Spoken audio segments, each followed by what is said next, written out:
या अगोदरच्या व्हिडिओमध्ये आपण पोटेन्शियोमीटरचा एक्सपेरिमेंट अभ्यासत होतो आणि पोटेन्शियोमीटरच्या एक्सपेरिमेंटमध्ये मेथड फर्स्ट आणि मेथड सेकंड अशा दोन मेथड आहेत. त्यामधील जी पहिली मेथड आहे ती मेथड फर्स्ट म्हणजे इंडिव्हिज्युअल मेथड और separate method. The two cells are connected और combination of cells are connected in separate method और इंडिव्हिज्युअल मेथड्स. त्याच्यामधली इंडिव्हिज्युअल मेथड्स आपण घेत होतो आणि त्या इंडिव्हिज्युअल मेथड्स मध्ये त्या ठिकाणी आपल्याला एक फॉर्म्युला मिळालेला होता E1 is equal to K into L1. याला इक्वेशन नंबर 1 नाव दिलेलं. तिथं दोन की होत्या K1 आणि K2. If K1 is closed, K closed, then K2 is open.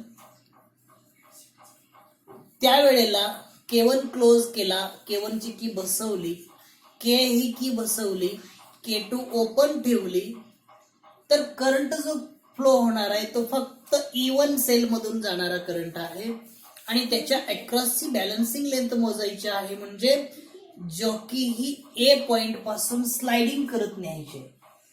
Jockey he A point पासून स्लाइडिंग करत नेल्यानंतर ज्या पॉइंटला गॅल्व्हनोमीटर हा झिरो डिफ्लेक्शन दाखवितो, नल डिफ्लेक्शन दाखवितो, तो पॉइंट म्हणजेच आपण बॅलन्सिंग लेंथचा पॉइंट म्हणतो. आणि A पॉइंट पासूनची जी लेंथ आहे ती मोजली असता ती L1 मिळते. त्यामध्ये सेकंड केस राहिलेली होती. ती सेकंड केस बघा काय आहे. If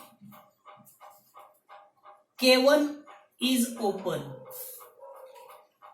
K is closed, also K2 is closed. K1 open ठेवायचे म्हणजे E1 मधून करंट पास होऊ द्यायचा नाही. आपल्याला E2 मधला करंट मोजायचा आहे. मग E2 मधला करंट काढायचा आहे, त्याच्यासाठी E2 मधून करंट पास होऊ द्यायचा आणि E2 मधून करंट पास झाला असता सेम प्रोसिजर त्याच्यासारखीच करायची.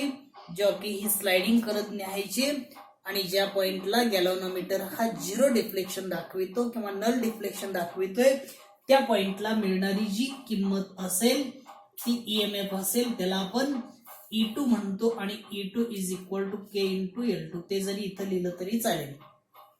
Give the equation number 2. या आर्टिकल मध्ये to compare EMF of cells ही फर्स्ट मेथड आहे. त्यामध्ये to compare EMF of cells चा EMF कम्पेअर करायचा म्हणजे इक्वेशन 1 ला 2 न डिवाइड करायचं. Divide equation 1/2. Therefore the equation becomes E1 upon E2 is equal to K into L1 upon K into L2. केला की कॅन्सल होईल. राहिलेली जी टर्म आहे, जो फॉर्म्युला मिळतोय तो म्हणजे E1 upon E2 is equal to L1 upon L2. This is the formula of the EMF of two cells when the cells are connected in individual method or separate method. The formula is E1 upon E2 equal to L1 upon L2. मी इथं काल कोपऱ्यामध्ये अगोदरच्या व्हिडिओमध्ये लिहिलेलं होतं. E1 ची किंमत ही चार्जिंगचा sale असतो पूर्ण, त्यामुळे तो 1.5 व्होल्ट घेतलेला होता. L1 बॅलन्सिंग लेंथ मोजली, L2 बॅलन्सिंग लेंथ मोजली. त्याच्यावरून जो वापरलेला सेल आहे, डिस्चार्ज झालेला सेल आहे, त्याचा EMF आपल्याला काढता येईल. म्हणजे E2 is equal to E1 into L2 upon L1. हे कॅल्क्युलेशन केलं असता E2 ची किंमत काढता येते. म्हणजे EMF एखाद्या सेलचं काढण्यासाठी हा पोटेन्शियोमीटर वापरला जातो. याला आपण मेथड फर्स्ट म्हणतो. आता याच्यानंतर पुढचा जो पोटेन्शियोमीटरचा व्हिडिओ किंवा एक्सपेरिमेंट आहे तो म्हणजे मेथड सेकंडचा आहे. आणि मेथड सेकंड मध्ये to determine the EMF of cell और to compare the EMF of cell by sum and difference method. Sum and difference method. Sum and difference method. Sum म्हणजे बेरीज करायची. दोन सेल्स आपल्याला माहित आहेत, एक मी इथं काढतोय डायग्राम, हा सेल आहे, दुसरा हा सेल आहे. या सेलचं हे पॉझिटिव्ह टर्मिनल, हे निगेटिव्ह, हे पॉझिटिव्ह, हे निगेटिव्ह. जर हे दोन्ही सेल याचं पॉझिटिव्ह निगेटिव्ह इथं आहे, निगेटिव्ह नंतर पॉझिटिव्ह आला म्हणजे हे E1 आहे, हा E2 आहे, हे असं जोडलेलं असेल तर त्याला सम मेथड म्हणायचं.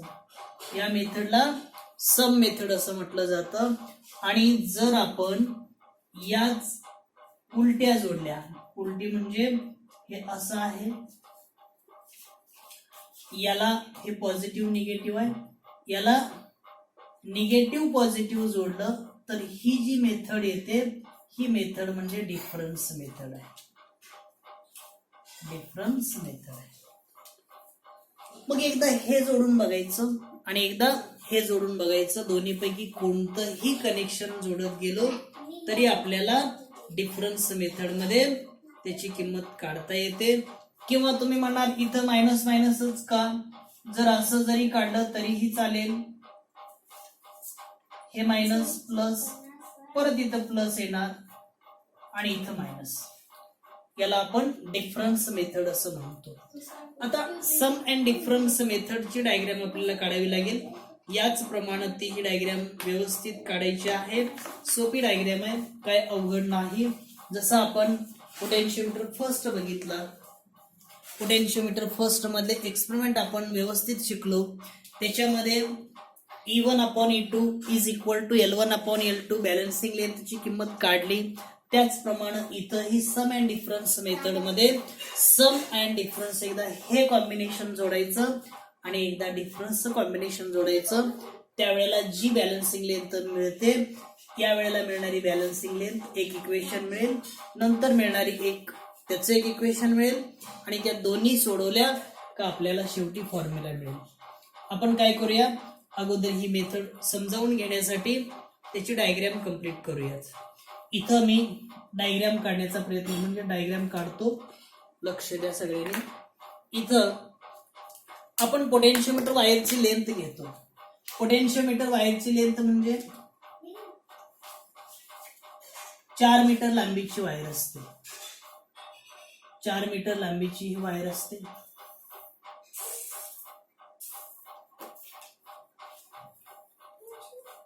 ही एक जी आहे ती 100 सेंटीमीटर असते, म्हणजे 1 मीटर लांबी आहे त्याची एकाची.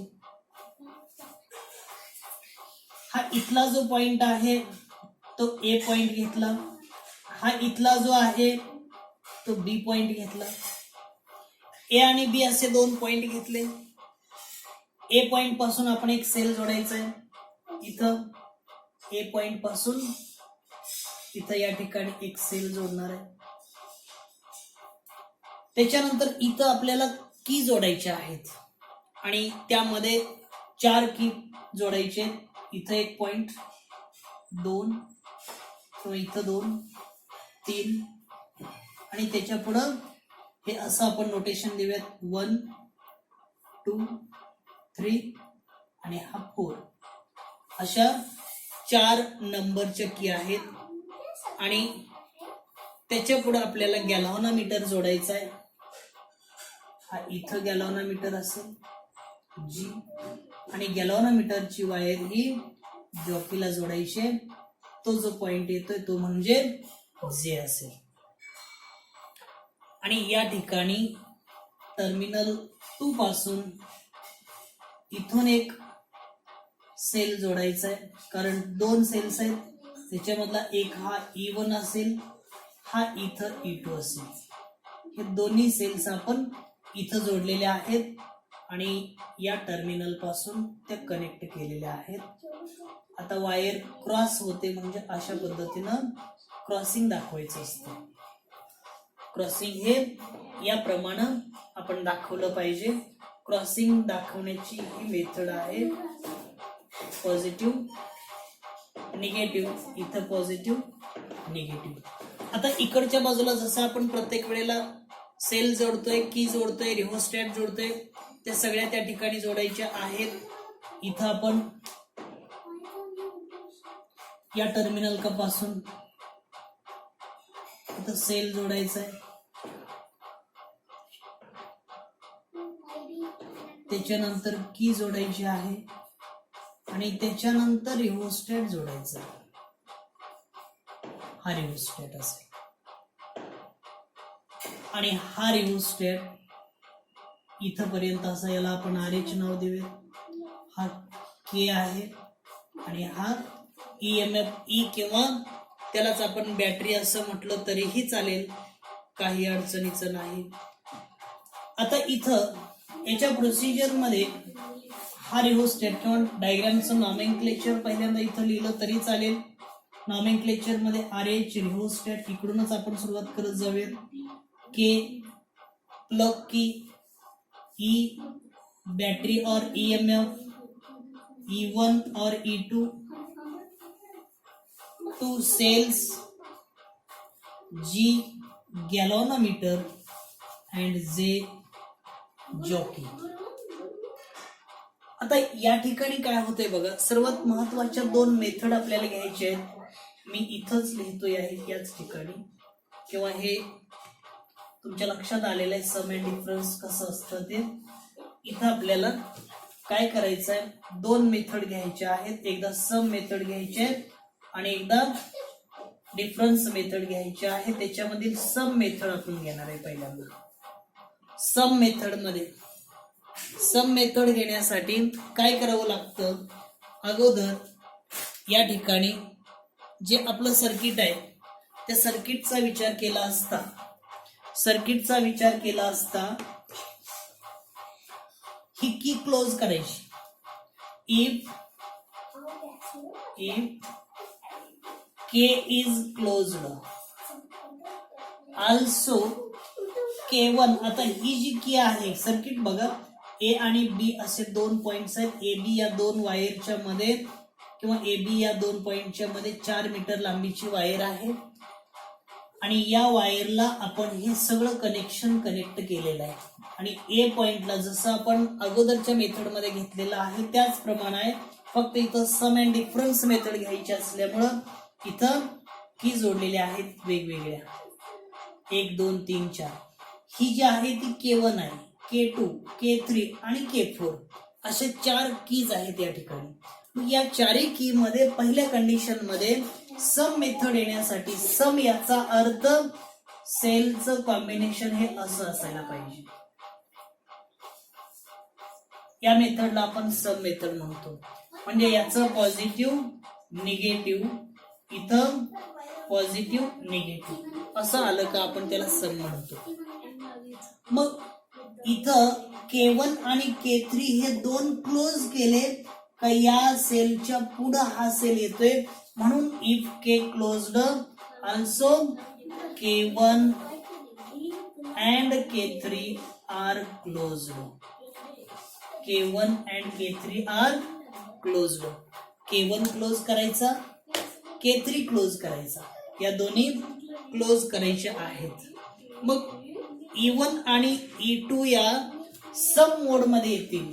सम मोड मध्ये म्हणजेच SUM या मोड मध्ये या दोन्ही सेल्स येतील. त्यावेळेला ही जॉकी ए पॉइंट पासूनच स्लाइडिंग करत जायचं आहे. अगोदरच्या डायग्राम मध्ये मेथड फर्स्ट मध्ये ए पॉइंट हा वरती होता. ही डायग्राम उलटी काढलेली, अगोदर उलटी होती, वर ए पॉइंट हा इथं होता, आता इथं खाली आपण काढलेले. तसं काढलं तरी चालेल, पण आता टेक्स्ट बुक मध्ये आपल्याला अशी दिलेले म्हणून मी तशीच काढतोय. आता इथं K1 आणि K3 क्लोज केली, ही की क्लोज केली तर करंट पास होईल इकडून या डायरेक्शनला, या वायर मधून करंट जाईल. त्यावेळेला ही जॉकी या ए पॉइंट पासून स्लाइडिंग करायची, त्याच्यावरून घासत न्यायची. ज्या पॉइंटला हा गॅलोनोमीटर 0 वरती येतो किंवा नल डिफ्लेक्शन दाखवितो, 0 वरती आला का त्याला आपण नल पॉइंट म्हणतो. नल डिफ्लेक्शन दाखवितो तो पॉइंट म्हणजे त्या पॉइंटला आपण त्याची बॅलन्सिंग लेंथ असं म्हणतोय. आणि त्यावेळची जी बॅलन्सिंग लेंथ आहे ती सम मेथड, याचा अर्थ हे E1 हे E2 आहे, त्या दोन्हीची ऍडिशन असते. E1 प्लस E2 असतो. सम मेथड मध्ये या दोन्हीची ऍडिशन येते, त्यामुळं E1 प्लस E2 मिळतं आणि E1 प्लस E2 ची किंमत ही कालच्याच पद्धतीनं हे सम मध्ये जरी आलं तरीही K इंटू L1 हाच फॉर्म्युला आपल्याला मिळेल. त्याला आपण इक्वेशन नंबर 1 म्हणतो. त्याला इक्वेशन नंबर 1 आपण म्हणतोय. आता त्याच्या पुढं मेथड मध्ये त्याच कनेक्शन तशाच आहेत, त्याच्यामध्ये कोणताही बदल करायचा नाही. सेकंड केस आपल्याला इथं घ्यायचे आणि सेकंड केस मध्ये इथं डिफरन्स मेथड म्हणायचं आहे. DIFFERENCE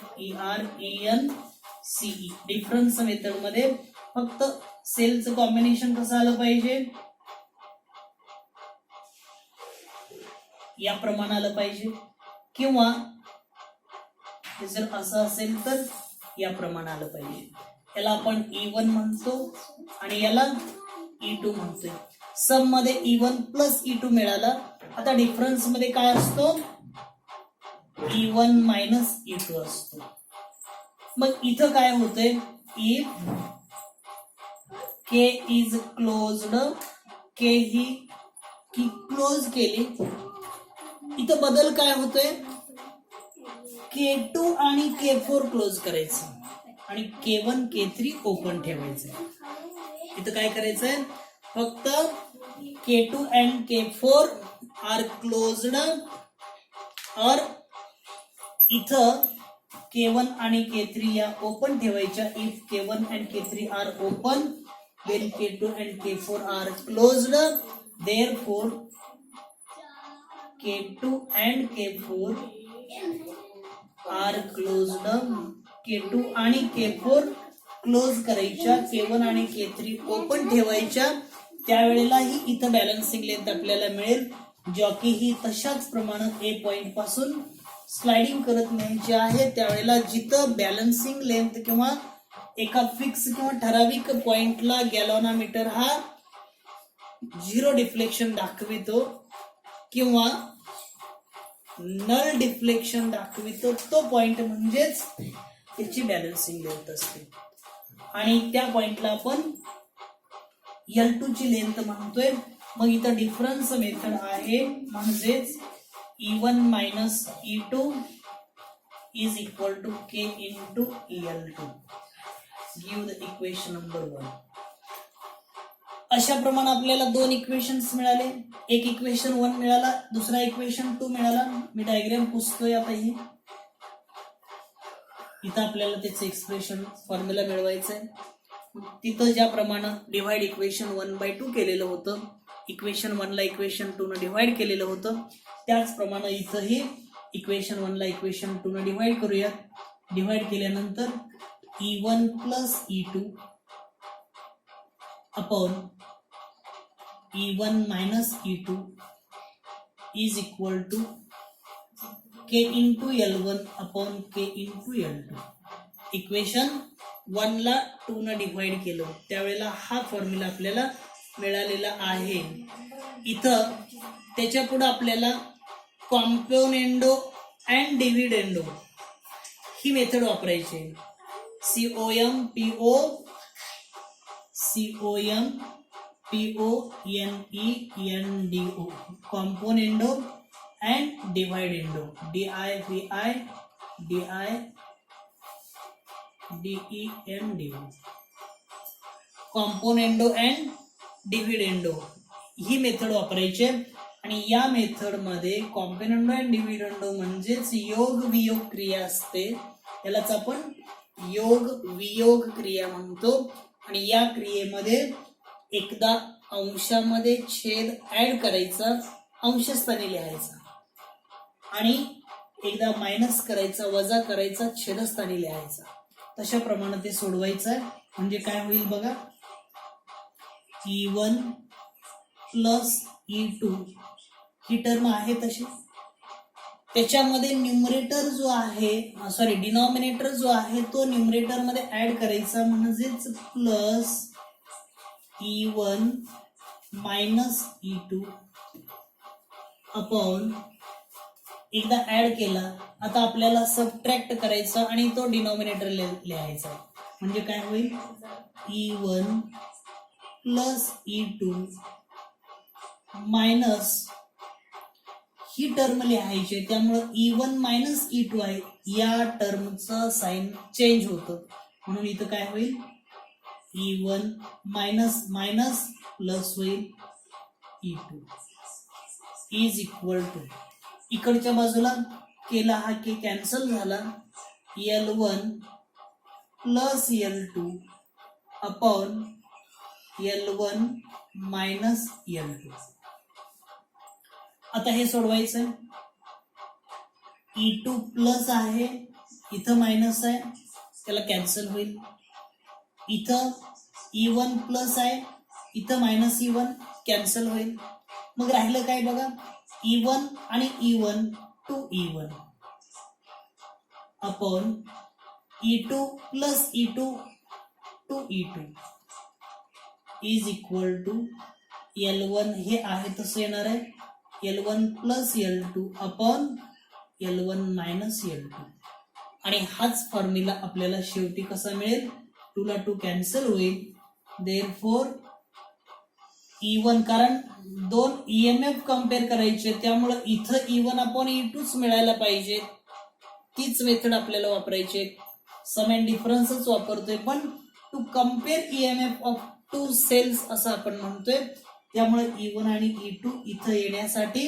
ही मेथड आपण वापरली त्याला आपण कॉम्पोनेंडो अँड डिव्हिडेंडो असं म्हणतो E1 upon E2 is equal to L1 plus L2 upon L1 minus L2. This is the formula of EMF of two cells by using the sum and difference method.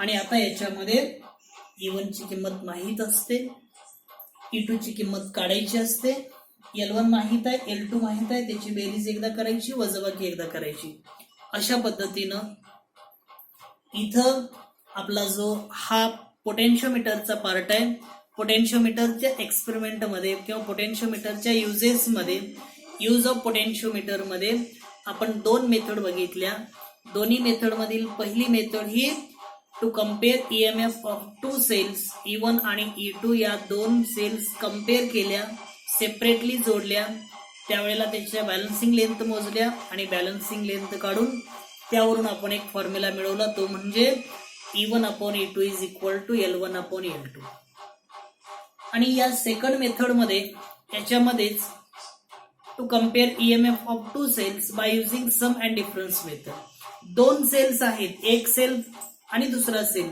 एक चार्जिंगचा फुल असलेला आहे आणि एक discharging झालेला आहे थोडासा वापरलेला आहे मग वापर किती झाला त्याचं डिस्चार्जिंग किती झालं म्हणजे किती चार्जिंग त्याच्यामध्ये आहे किती EMF आहे ते काढण्यासाठी आपण सम अँड डिफरन्स मेथड ही वापरू शकतोय आणि सम म्हणजेच दोन सेल एकमेकाच्या पुढे सरळ अशी जोडायची आणि डिफरन्स म्हणजे उलटे जोडायचे याचं निगेटिव्ह निगेटिव्ह इथं आलं पॉझिटिव्ह पॉझिटिव्ह इथं आलं पण इथं निगेटिव्ह पॉझिटिव्ह आहे ही सम आहे ही डिफरन्स मेथड आहे त्यावेळेला E1 plus E2 is equal to त्याची बॅलन्सिंग लेंथ मोजली त्यावेळेला E1 plus E2 equal to K into L1 मिळाला तशाच प्रमाणे इथं डिफरन्स मध्ये सम म्हणजे बेरीज डिफरन्स म्हणजे वजाबाकी त्यामुळे E1 minus E2 equal to K into L2 equation 1 ला 2 ने डिव्हाइड केलं इक्वेशन 1 ला 2 ने डिव्हाइड केलं असता आपल्याला E1 plus E2 upon E1 minus E2 equal to